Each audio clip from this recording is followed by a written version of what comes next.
Hey, Harlan family, Pastor Ethan here with another Walk the Path video from Sunday's message. This week we talked about Acts chapter 13 verses 1 through 13, where the Holy Spirit sends off Barnabas and Saul. Then they go to Paphos and they meet Elymas the sorcerer and Sergius Paulus. I've got Aaron and Madeline here with me to discuss it. So, out of the service we talked about a lot of different things. We covered we kind of were all over the place at some points. But what stuck out to you the most as a way we can walk out Acts chapter 13, 1 through 13? Well, number one was actually your discussion in the things I've been thinking about, of only we bear the fruit. And I was thinking about that, of how true that is. We have to be receptive to actually being willing to bear that fruit.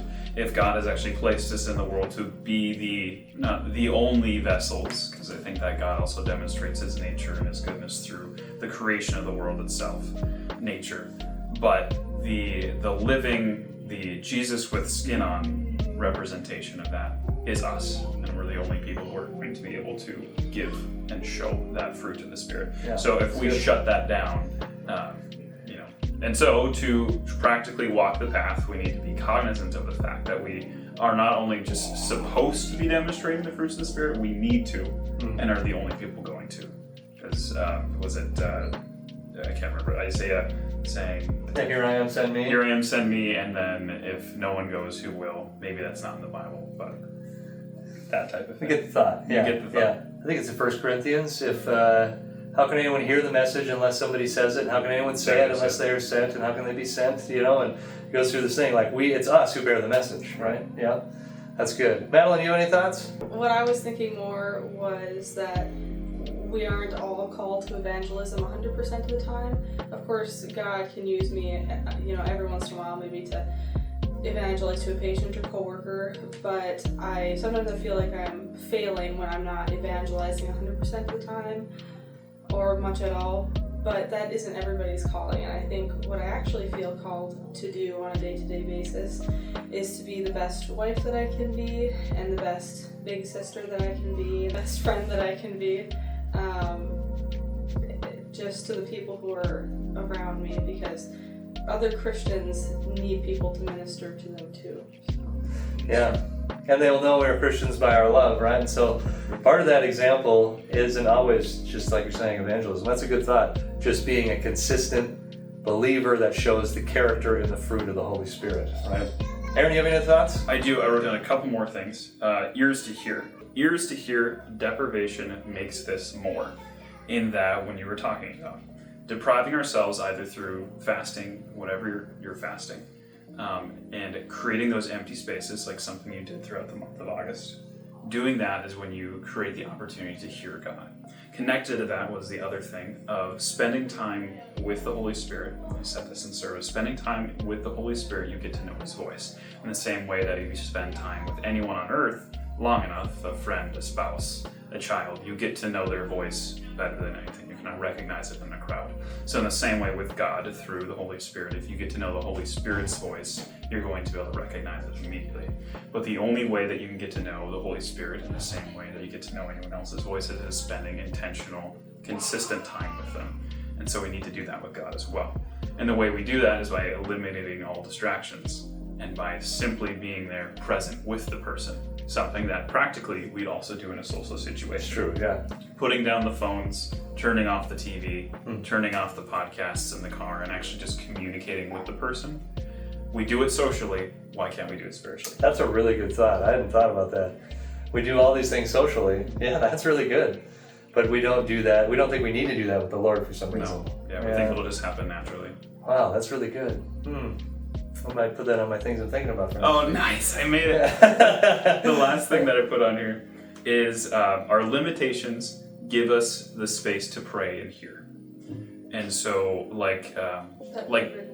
the bedridden guy who prayed his heart out over a town, or in the case of Paul, where the thorn in his side was what God gave him to remind him, whatever that thorn was, to remind him to be dependent on God above all else, to keep him humble, but to also just help him to seek God above all else. And so our limitations, the way that God hindered us, maybe trials and tribulations, things we experience are literally, it could be physical deformities or emotional struggles or mental health struggles. Those can also be a limitation that God is using to, as I kind of worded it here, a limitation to give us space to pray and hear and to spend time with God. And if we are full of ourselves and have so much that we're proud of about ourselves and we think we're all this and all that, why would God communicate with us since we're already so full of ourselves we can't be full of Him? Our limitations are something God has given us to remind Him of His presence and to help us to simply be more humble, I think. Yeah, and maybe make space for Him. And make space for Him. Yeah, that's good. Another thing I thought of during the service is, while right at the end of the service having a few minutes of silence. Silence in a church is always a terrifying thing. I always assume I'm going to hear something from God that's going to drastically change and ruin my life. And I didn't hear anything this service. Africa. And so, yeah, like Maddie said, time to go to Africa. It's that cliche. And so I still am realizing that in those moments, I still have this overarching sense of fear of God. That He's going to, even though He hasn't demonstrated anything like this throughout my entire life, He has only been faithful to me, He has only been good to me, I still fear that He's basically going to strike everything down that I've worked for, strike everything down that I'm striving for, and send me to Africa to go be a missionary. And I think it's a common fear that people have, that God is going to change everything about them. But what I was thinking about is we need to remember the goodness of God. We need to remember that God has been crafting us and molding us in a certain way for a long time. And a lot of the time, if we truly are seeking God with diligence and with goodness in our heart, and if we are concerned that we're on the wrong path and asking God a yes or no to different forks in the path, if we truly have been blocking out God the entire time and have been going down a path that God doesn't want us to, we're doing something He doesn't want us to, He's going to confirm that through correction, maybe from other people, maybe through a very deep spiritual sense. All of that to say, I don't think that when you open up your mind to God, when you give Him that empty space, He's not going to strike you dead. He's not going to make you be fearful.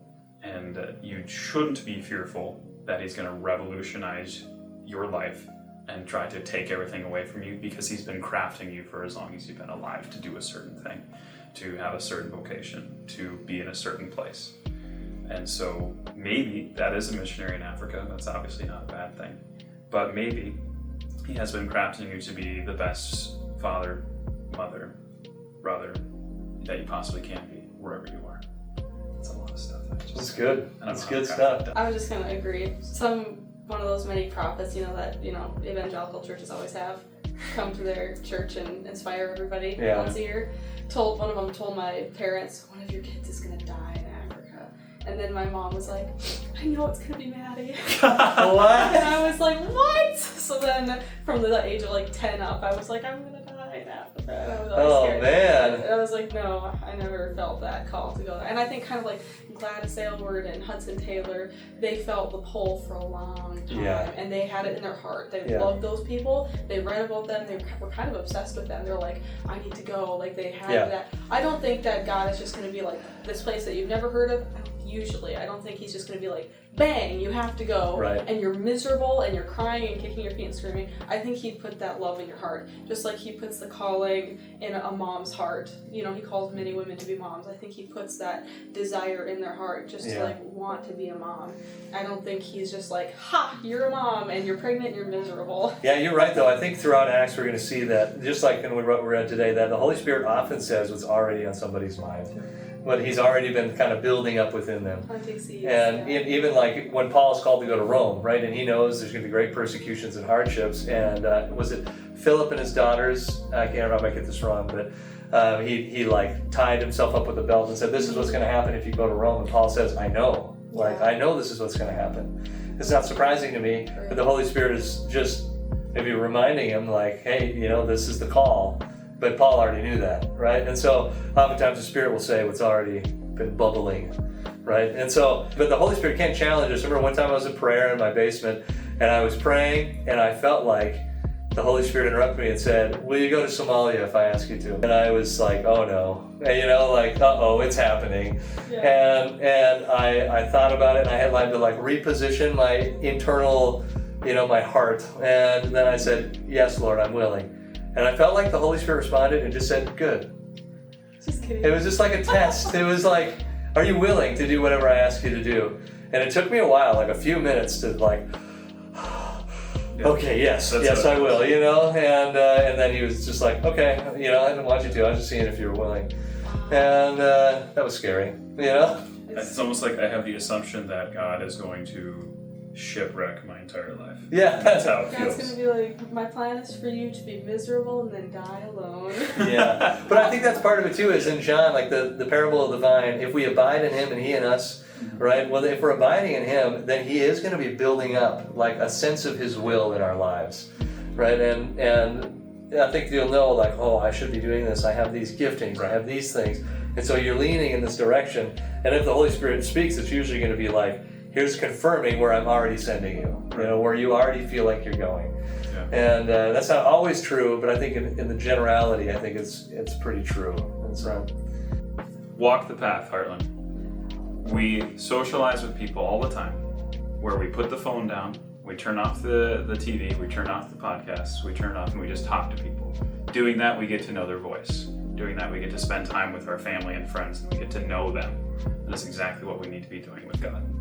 Turn off the distractions, get a little bit more empty mind up here, engage relationshiply with God, and you will get to know him. You'll get to know his voice in a crowd. And even when there are distractions and loud noises and screaming children, if you've already spent plenty of time getting to know God's voice, you will know it even when there are distractions. That's about it. really good. And with that, thanks so much for listening. We love you guys. We'll see you this next Sunday as we continue in Acts chapter 13. I think we're going up through 42. Verse 42. But yeah, let's walk the path this week, and let's not mess around in our faith. Let's do this, and let's do it with all of our hearts, because he's worthy of it. So, peace out. All right.